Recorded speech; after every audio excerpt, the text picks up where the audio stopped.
Well, good morning, everybody. Hello. Hey, it's Becky from Power Tools with Thread. You are in our Stitchuation room. This is a Monday through Friday virtual stitching retreat where you follow me on my sewing journey, and I hope I can inspire you to put something under the needle and get busy in your sewing room. Good morning to everybody here in the chat. Great to see everybody. Ta-da! Here I am.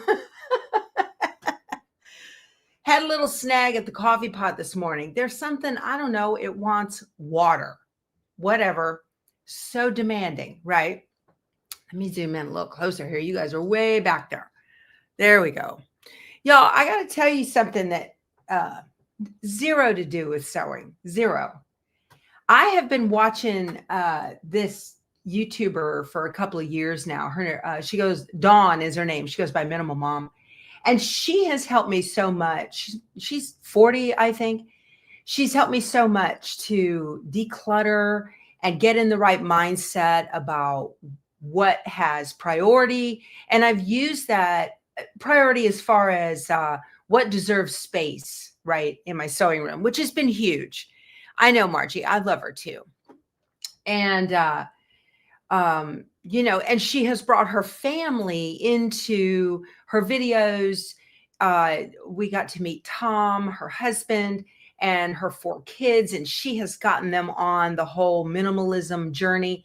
Not minimalism like austere, but still, living a happy home life based on the fact that you don't have piles of stuff everywhere, right? So anyway, been watching her and have implemented a lot of her stuff. You guys have heard me mention Clutterbug, Cass from Clutterbug. She had a show on HGTV called Hot Mess House. And I always watch that. That was a lot of fun. And then I watch also Dana K. White from A Slob Comes Clean. So I've implemented a little bit from each one of those into my life to simplify my space. A lot of you say your room is so clean. Well, I'm ruthless when it comes to what's allowed to stay in my room. So anyway, just in the last month, so it's really funny. And I get where you guys come from. A lot of you feel like, I know you, I know your husband, I know your family, I've met your grandchildren, I know your dog and all of that. And you actually form a relationship with people on the other side of the camera. I get that. So anyway, Dawn and Tom announced last month that they had gotten a divorce last fall. And y'all, I was just like, oh, no. I was so that really bothered me. And and I thought, I don't know this woman from Adam. Why does that bother me?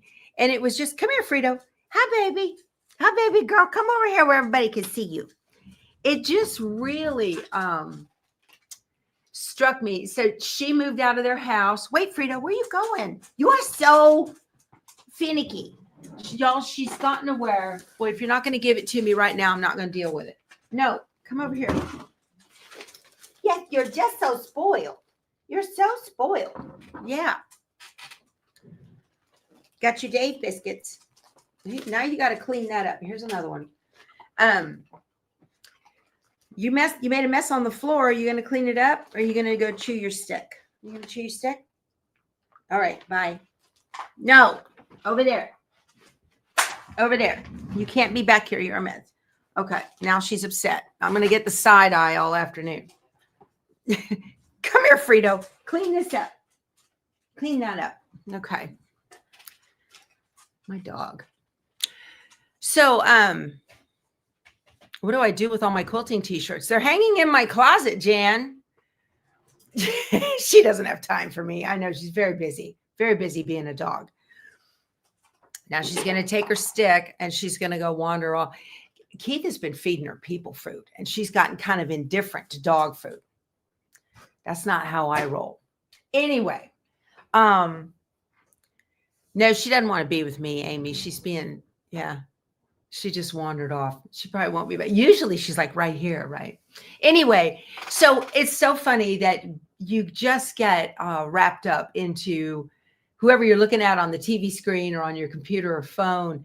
And you're like, oh, I know that person. And, they become part of your life. And it's just really amazing because it's like nonstop reality TV, right? Especially when I'm a live streamer, like what I do. So she wasn't a live streamer. She did occasional Q&As on lives, but for the most part, she just did pre-records. And Tom had mentioned that the channel got to be, he felt like more important than, because she put out a video saying I'm divorced. He put out a video, and it wasn't like War of the Roses or anything like that, but he just kind of gave his side of it. And I don't know what happened. He ended up pulling that down. Of course, once you put something on the internet, it's forever. And then people have got all kinds of videos about what he said and dissecting. She said this and he said that. It's crazy. It's crazy what goes on. So I just, it's really fun. And that has just struck me. So she's moved in with her parents, with her 4 kids. And her brother lives there, and she's decluttering her mom's house now. And I don't know. I watched that and I just feel like something just kind of got lost, and it's so sad. It was so sad. And I shouldn't be sad because she's a person on the computer. It is drama, Star. I know it's way too much drama. It's like, way too much drama. Speaking of drama, I think we're in the process of moving my mother from Tennessee to here. Fun fact you didn't ask for. Her husband passed a year ago, Christmas Eve. And she's just gotten to the point, she's 83, and she's gotten to the point where, she's just gotten to the point where she's just having a hard time living by herself. And it's costing to my house. No, no, she's not moving to my house. No, I'm reaching out. I know friends who have rentals in the area, and we are considering all different various options. She's too independent for a independent living facility, but okay. So here's what happened. I know it is huge. I know it's huge. She had a leaky pipe in her basement, and she got a notice from the water because she didn't know it was leaking. And she got a notice from the water company. They had shut off her water because she had 101,000 gallons of water dump into her basement. 101,000 gallons of water. And she didn't notice it. She didn't hear it. She didn't go down there. She doesn't go down the stairs very much anymore. And so it's she gets by, but is living on her husband's Social Security. So the water company said they'd reduce the bill to $200 if she could show that it was repaired. Well, it needed to be repaired yesterday. So I ended up having to call a plumber and get him over there and take care of the bill and do all of that for her. So she's in Tennessee, I'm in Texas, and it is stressful. And it's a lot. I know. I don't even know where it went. I can't even imagine. So I know that's more water than my swimming pool. I know. And I've got a big swimming pool out back. So I wouldn't call me a good daughter, but yeah, I know, y'all. It's drama. It's drama. And so a friend of ours, like I said, who has rentals, he told me when his wife's mother moved in with them, he said it was just easier to have her at arm's reach when things were needed to happen versus, way away. So I talked to her about it last night. She said, yeah, she's willing to put the house up for sale and move here. But no, she cannot live on property. No, she cannot live on property. So anyway, we all get that turn. I know. And it is my turn. It is my turn. So I wouldn't call me a good daughter. I'm not having good thoughts, Michelle. My husband's like, I didn't marry your mother. I'm like, well, we're packaged kind of, But anyway, I know. She's still, she's still independent. She's still driving. She got her car stuck in the backyard last winter or a couple months ago, and I had to get a tow truck over there to pull it out and put new tires on it. You guys, it's nickels and dimes. It's just nickels and dimes, right? And so these are things that we have to do. So that's kind of where I'm at now. So probably within the next, I don't know, several months. Hopefully, thank you for the prayers. I'm going to need them, Stacy.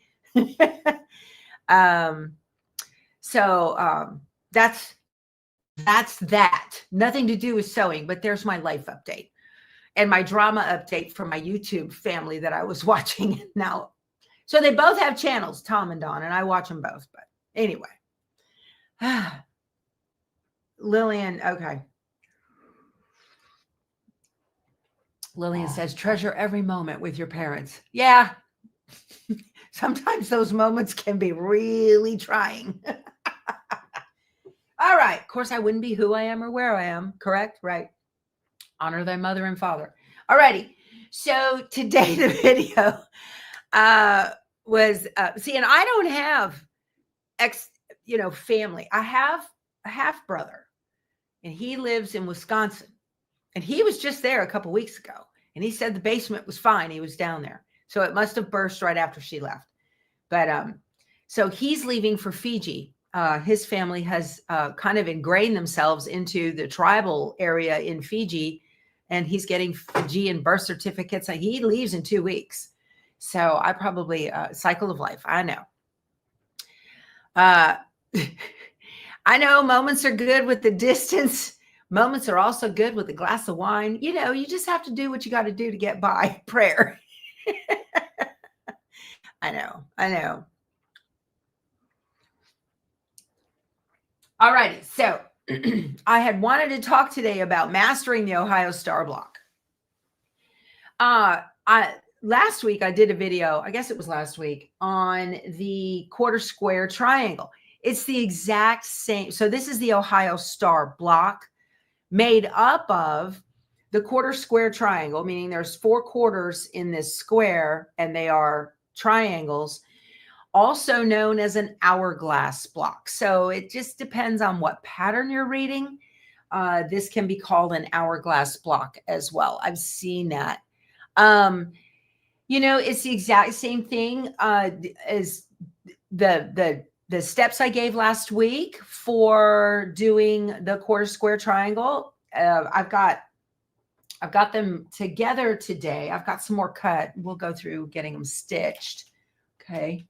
So I've got these ready to go to be sewn together, and they're really kind of a trial to get them together because it's difficult to get this square right here to actually look like a square without any breaks at the points. And that's really the challenge. In addition to not tipping your points, it's getting that internal square in a square, that pattern. That's the hard part. That's really hard. Okay. So, I wanted to tell you guys too, I've got some new quilters.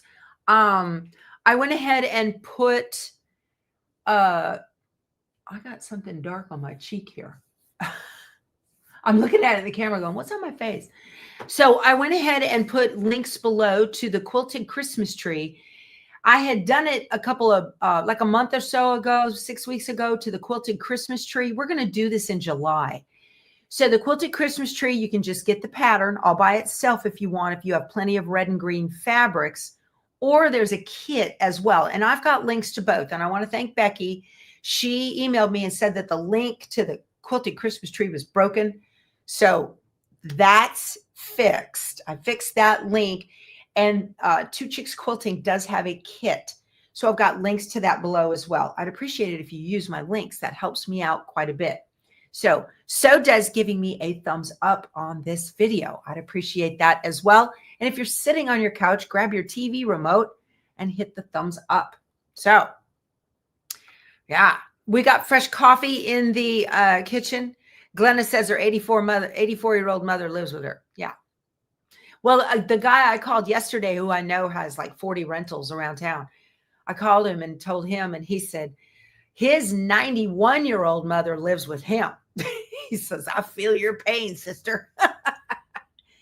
So anyway, so Angela, you want to do that with me? So the quilt itself is very cute. It's just a Christmas tree on a red and white background, but then down at the bottom, it's got presents, and the bows on the presents, we're going to snap-applique the bows.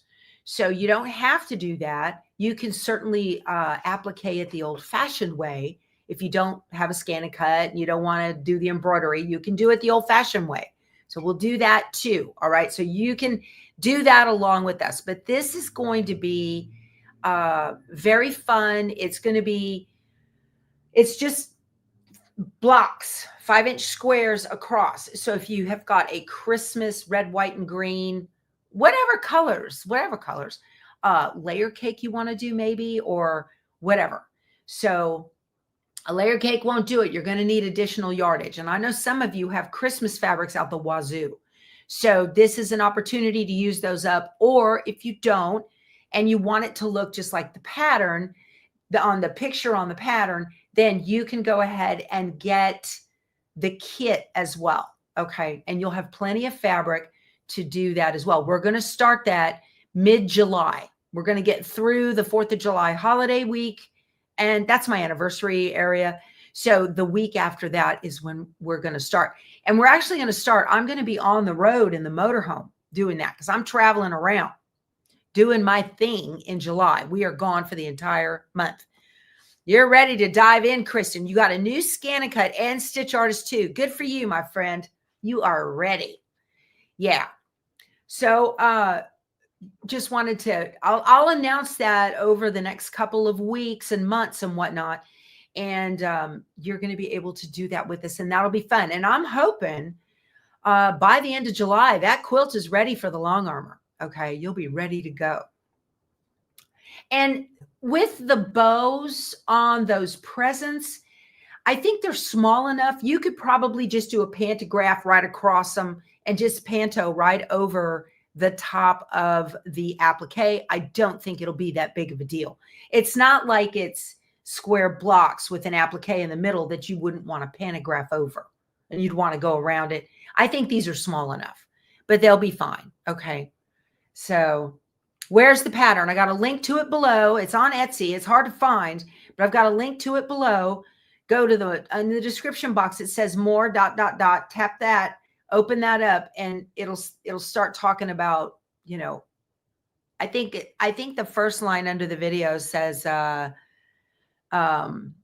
you can, I'm reading that, Ohio mom. The difference between taking care of parents and kids is you can give children a timeout. I know. We'll see how this goes. We'll see. First things first, sell a house, right? Oh, you guys. Okay. This is what's coming up in my life.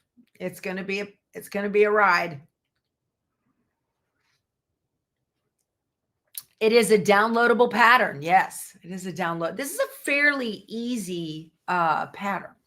So it's not that many pages. You can just print it out, or you can send it to UPS and have it printed if you want, but it's a downloadable pattern. So yeah, buy it. Yeah, you see it, you buy it. That'll be good.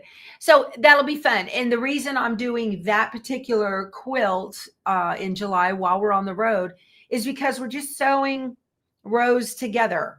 We're just sewing the rows together. So each, a couple of days we'll have more rows that we sew. You can print it at home. Yep.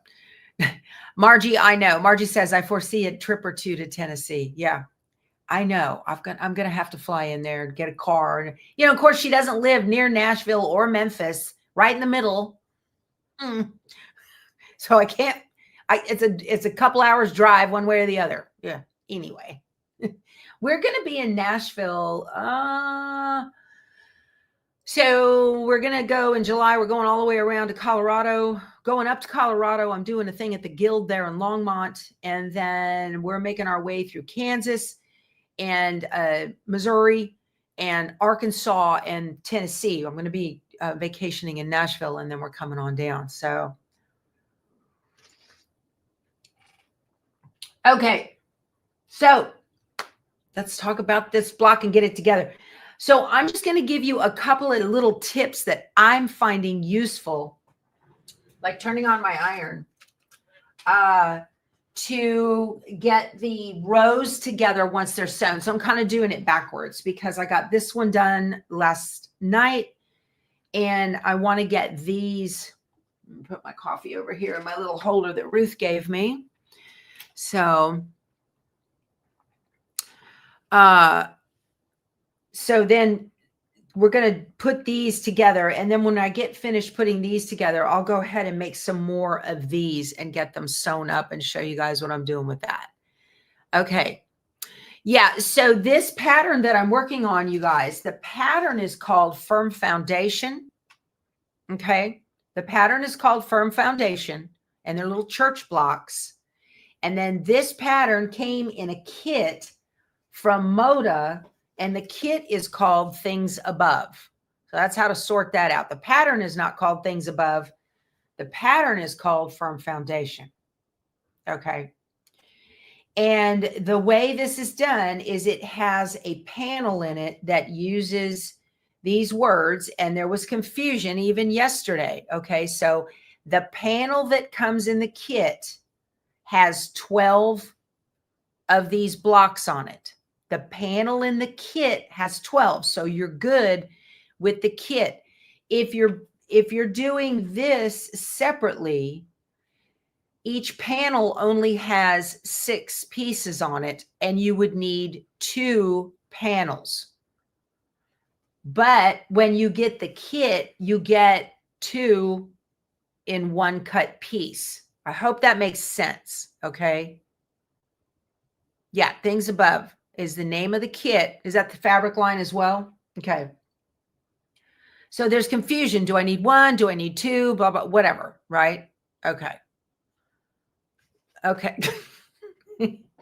All right. So I want to sew these 2 together. And what I want to do is get in and show you how I go about doing this, because I kind of cheat with a lot of pinning. I'm going to get real close here so you guys can see what I'm doing. All right. So what I want to do is match this point and this point right here. And I want to match this point and this point.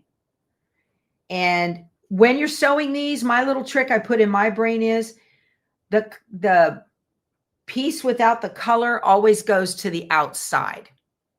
Okay. When you're putting this square together, the piece without the color always goes to the outside. So outside, outside, outside. That's how you know you don't get it turned around. Same on this. Without the color, I shouldn't see any color, pretty fabric touching the edges. Okay, that's what I put in my head to make that work. Okay. So I'm going to put these together like this, but the trick that I do that is pretty successful, not 100%, but pretty successful. Okay. So I'm going to go with a pin in from the back here where those 2 stitch lines meet and cross. See that little X right there, that little X where those 2 stitch lines cross. Okay. I'm going to come in from the back and put my pin right through it. So my pin is right there. Can you see it? Pin is right there. All right. Then I'm going to go and pin right into this point right here. Now, there's a couple of things you want to do. You've got to nest up those seams, edges, nest those seams together. I've got a video below on nesting. It's goes very slow and talks about it. And now I want to hold the pin horizontally. Okay. Can you see how the pin is being held horizontally in my fingers? Okay. Now, with it held horizontal like this, I'm going to take 2 more pins and I'm going to go on the straight, not on the diagonal, in one side here next to that pin and out. I'm anchoring those X's, those points together. I'm anchoring them together. So now I've got 3 pins in this tiny little area. Okay. Now where that center pin is right there, I'm going to take my marker and I'm going to put a little mark on the pin and make sure I hit that. So I've got my little purple, hold on. Focus. I got my little purple mark. Okay. That's where that's going. All right. So now I'm going to do it on the other side as well.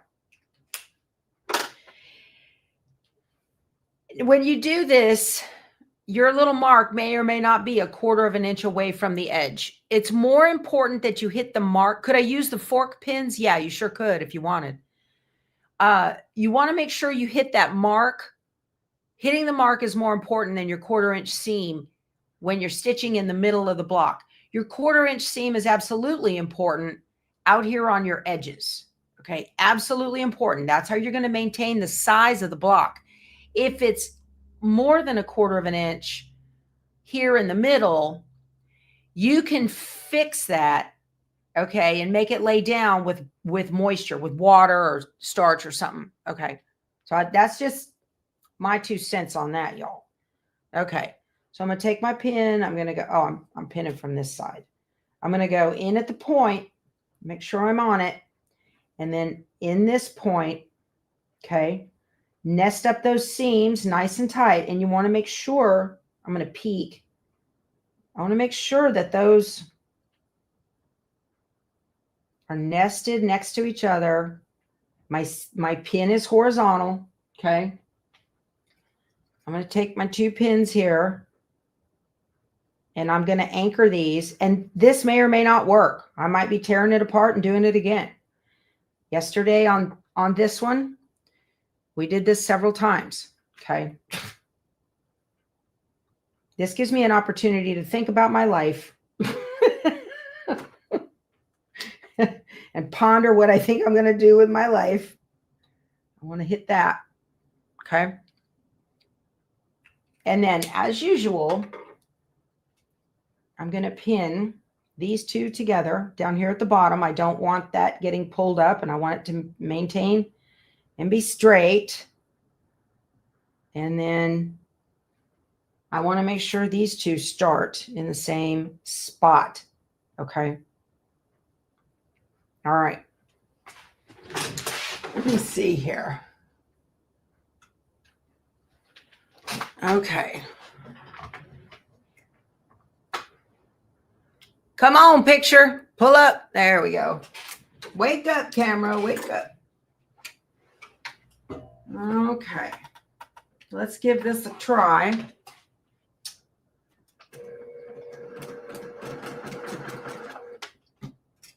I'm aiming for that purple mark. If you go short on the mark, you'll have a gap where you want that inner square and it'll drive you bats. So just kind of be careful with it.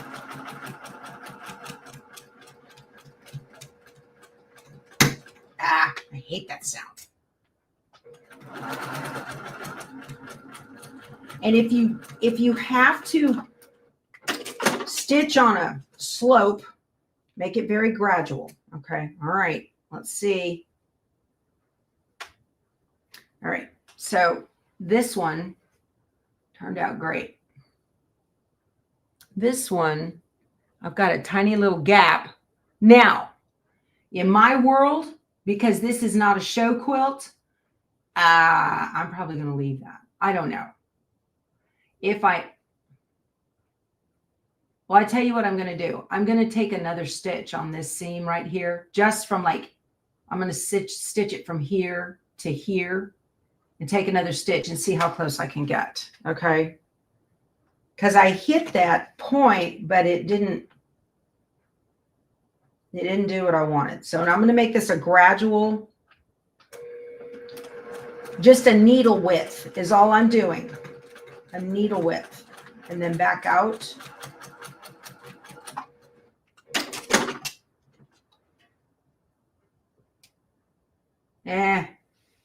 It'll work.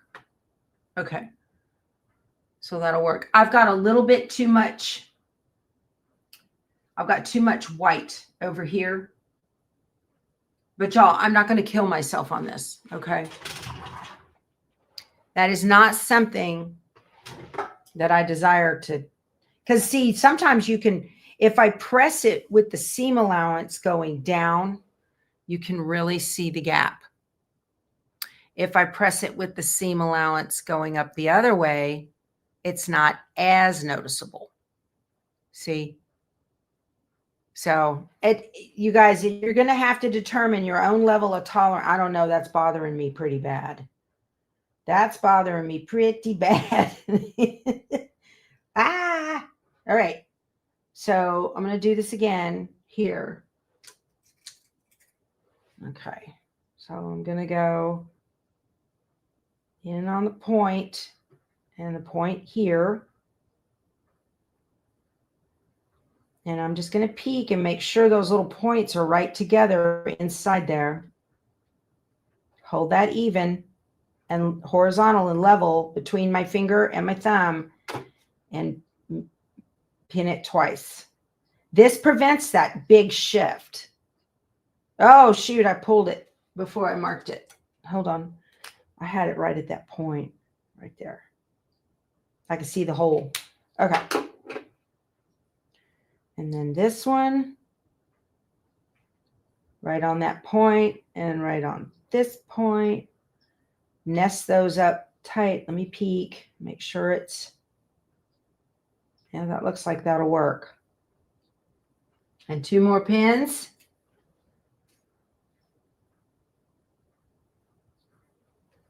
I'm trying to do 2 of these blocks a week. If I can get a whole church done in a week, I'm happy about that. A whole, because you want to get, each church has 2 of these blocks. So if I can get 2 blocks done a week, that makes me happy. That's 12 weeks of getting these stars. There. Oh, I pulled the pin again before I marked it. I do that all the time. So let me just guess. Okay. Let's try it again.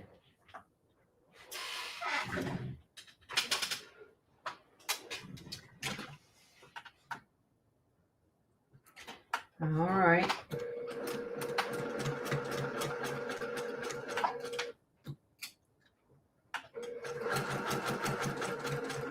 Hit the point.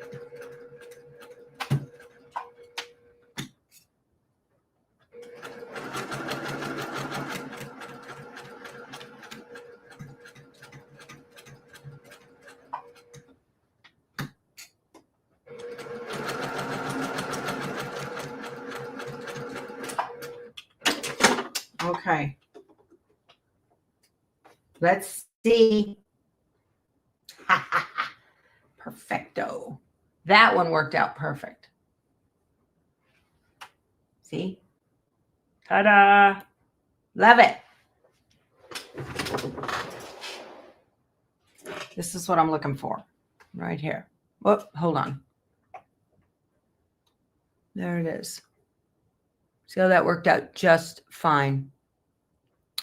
So you've got to play with it a little bit. Now I have to sit here and determine how badly am I going to let that gap right there, how badly am I going to let that bug me? And I don't think I'm going to. For the most, you can see the jinky jank where it goes straight and then it janks up. Okay. I don't know. So anyway, this is, y'all are talking about your family drama. I love it. I think I'm going to leave this as is. Okay. If it really bugs me, then I'll deal with it. But right now,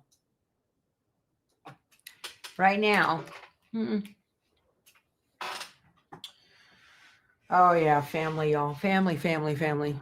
Janks up. Jinky jank. That's right. It janks up there. Jinky jank. I use that term for roads. You know, when a road goes like this and like that, it's a jinky jank. You got to jink and jank when you do that. Okay. But it's supposed to be straight and not jinky or janky. Yeah, I know. That's what I'm thinking. It'll look better after ironing or after it'll quilt out. No, that's not going to work. The thing is, when you get into the whole big picture of the thing, it's like one stitch off. I don't think I'm going to let that bother me. You notice how I phrase that. I'm not going to let it bother me. I could let it bother me, but I don't think I want to. I don't think I want to do that.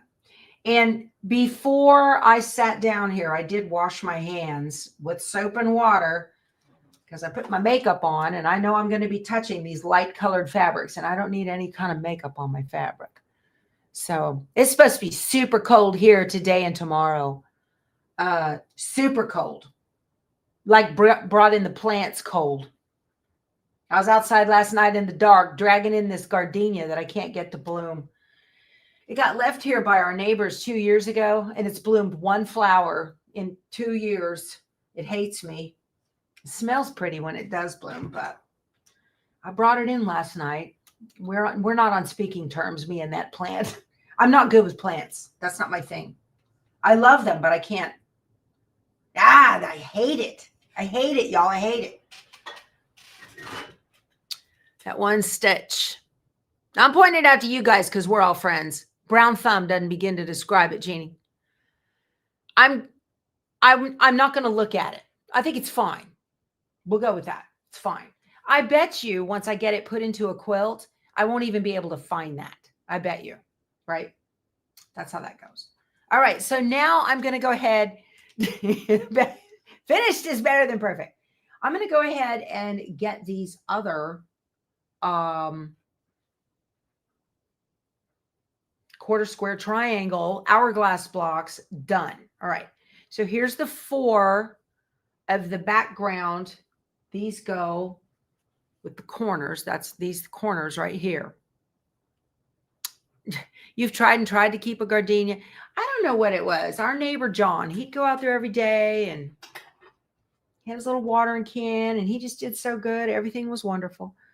Okay, so here are my center blocks to those 9 patches.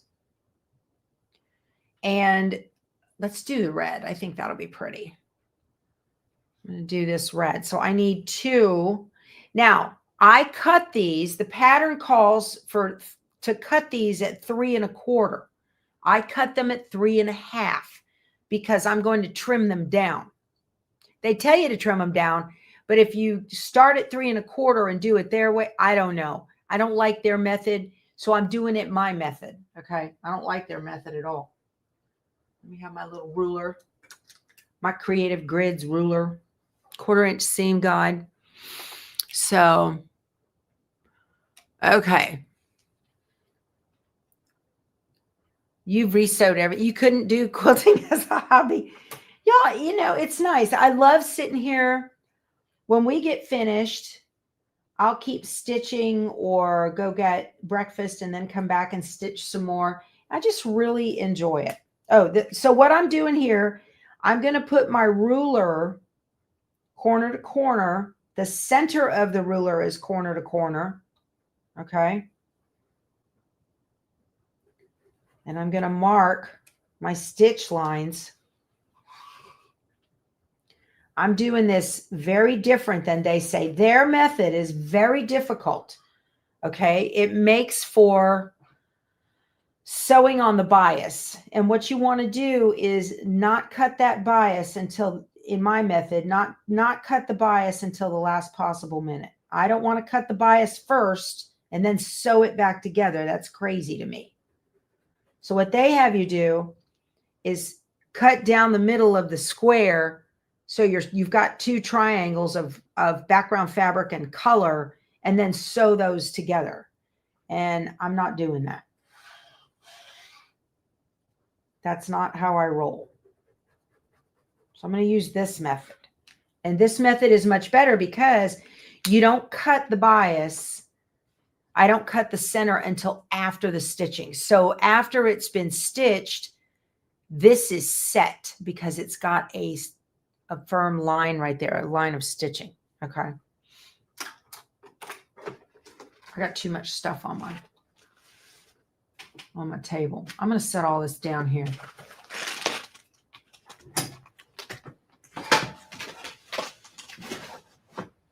Okay. Alrighty.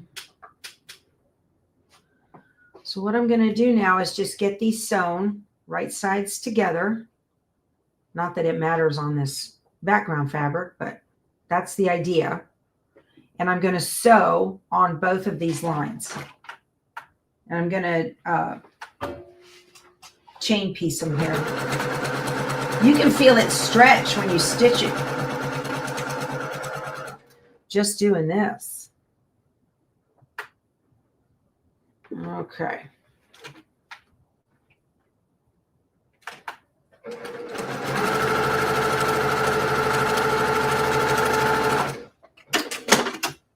Alrighty.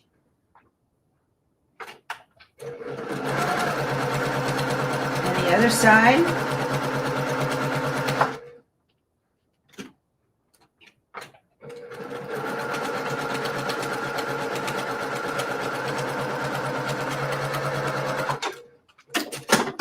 All right. So now I'm going to be working on this in a minute. Somebody asked me about this. This is a this is a Lori Holt. I think it says Riley Blake Designs on it. I got it at the Fat Quarter Shop. They don't have it anymore. Somebody had asked me. Oh, this is from Sue Daly Designs, not Lori Holt. Sue Daly Designs. This one. All right, so now I'm going to cut these in between like that. It doesn't matter if it's not exactly a 1/4 of an inch. Okay. And now I need to iron these out. So this is a seam roll. I'm going to press to the dark. And I do a little finger press with my thumbnail. And I'm just going to get these pressed out. So yeah, my marker is a friction fine liner. I don't recommend the friction pens. The gel pens can ghost. This is a friction fine liner marker. I've got these in my Amazon store. I've got my Amazon store link below. In the description box, it says around my sewing room, and the very first link is my Amazon store. And so I have stuff in there for quilting and embroidery and computers and the RV. And I have different shops in there. Okay. And while you're at it, buy a new TV or whatever, because I get credit for that. I appreciate it. I'm kidding. Okay. Late again, Krissa? No, you're not late, sweetie. Same old, but we're glad you made it. You got a cold. My husband has a cold too. He feels bad. So I was at the grocery store yesterday buying up all kinds of cold medicine for him. All right. So these are all together. Now I'm going to do the same thing again on 2 of these. Okay. So I'm going to go in the opposite direction. So the stitch line goes this way, back and forth. I'm going to go top to bottom, and I'm going to do the same thing again. Okay. This is the easiest way to get accurate 1/4 square triangles or hourglass blocks or whatever it is. Oops, that didn't work.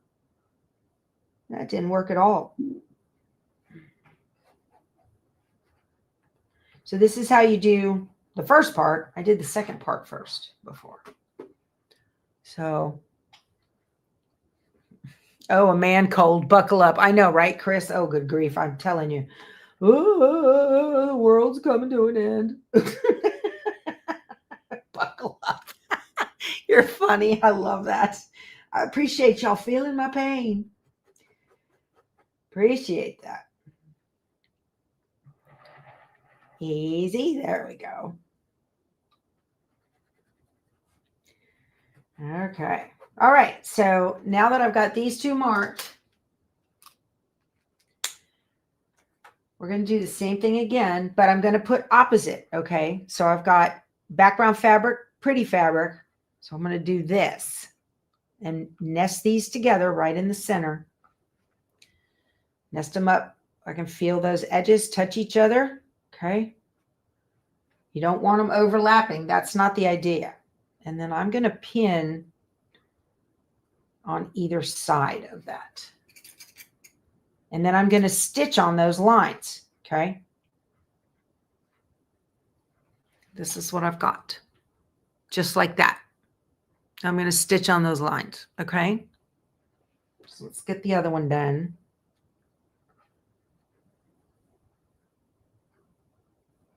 Push them up together.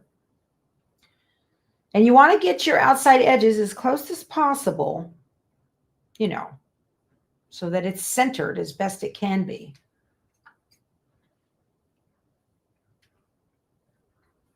All right. And now I'm going to stitch on those two lines again.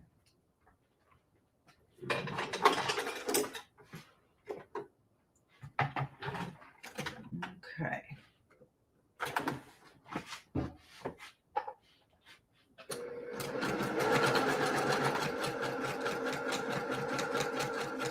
I am stitching just inside of that line just to give me plenty of room to be able to trim. Whoop, we've got issues here. I don't want to feel any kind of seam buckling up. You probably picked it up in the casino. I was sick after we got off our cruise last December for like 2 weeks, if y'all remember. I've been hearing that the colds going around here last about 4 days. So I hope he's better soon. I put him on some of those zinc shorten your cold kind of things. All right.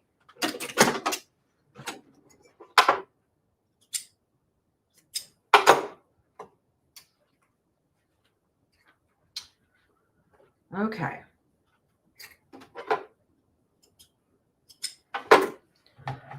So now I'm going to cut these in the middle again. And this is why you're going to do an extra 1/4 inch where it's said to cut these squares at 3 1/4. I cut them at 3 1/2. And that's to give me a little bit of extra room to trim it down and make it perfect. See how perfect that is in the middle? No nesting drama. Okay. No nesting drama. That's what I like to see. So now, okay, 2 schools of thought on this. You can use a square up ruler to square them up after they're pressed, or you can use the clearly perfect slotted trimmer or whatever trimmer you happen to have to trim them after they're pressed. Okay. I discovered, and that we're going to blame that last block with that stitch being off on this. I've discovered that you really need to make sure that the, see, I've got those little sandpaper discs on this. I mentioned sandpaper discs yesterday. Okay. So you want to make sure that your straight line here in the center of this thing, that straight line at the top, okay? You want to make sure that is on your seam line. But if your seam lines aren't even, if they aren't nested, hold on a second. I'll show you.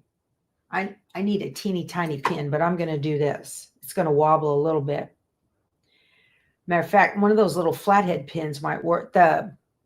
the magic pins, that little bitty one, I need to make sure that the trimmer sits. Let me get this just right.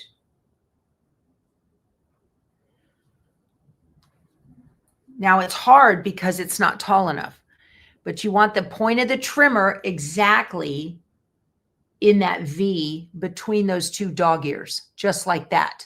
Otherwise, it's going to come out wonky. That can happen. So, and I can't do it, but I've got them pressed together pretty good. So I'm going to,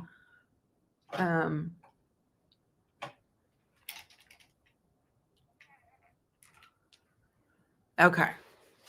So I've got these two dog ears pressed together up at the top. All right.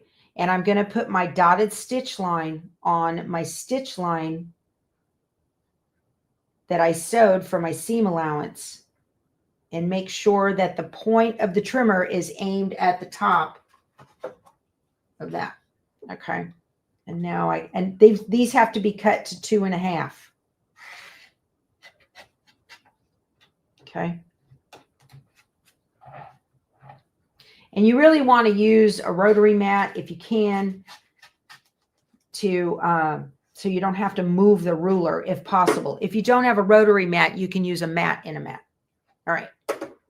So the idea is that the point comes out. Maybe I can show you here. The point comes out exactly. The color and the background fabric match exactly at the point. And I didn't get down into the ruler to cut these dog ears here. Okay, but I'm going to press this open as best I can and then iron it. Use glue. Yeah, you can do that. All right. So that looks pretty good. Okay. So I need to do that to all of these, and then I'm going to press them all at one time. See, like, look here. See, if I go, these are not even. Okay. You need to make sure that these are even and nested. Those points are nested before you use one of these trimmers. And then when I do that, I get a little wobble. I get a bubble. See, that's the thing with these. If I was to just cut it like this and not even pay attention to up here, it would be off. And that's not what I want. So there's pros and cons of all of these little tools, y'all. I'm going to open this up and I'm going to cut it with a square up ruler. Okay. Yeah, Marina, you use these prior to pressing. It says place dash line of desired cut size on seam of unpressed half square triangle. Okay. That's our hour, you guys. Man, that went by fast. I need a new rotary blade. I know, Melissa. So I like to press first. I like to press first and then square it up. That's just me. I just prefer that. Okay. All right, y'all. How about that? This has been a lot of fun. Hey, tomorrow's Embroidery Thursday. I got something very cool to show you tomorrow. I still haven't played with them. I've got something I need to play with today, and then we'll do it tomorrow, and we'll do the single needle. Okay. So that'll be fun. Since we did multi-needle last week, we'll do single needle this coming week. Thank you so much for spending your time with me. Be sure to give the video a thumbs up, and I hope you get some sewing done today, whether you're quilting or hand stitching, but just, you know, any progress is good, even if it's just 5 minutes. As Dana K. White says, 5 minute better, right? 5 minute better. Just get started. All right. I'll talk to you soon. I love you guys. Go sew something. Subscribe. Bye.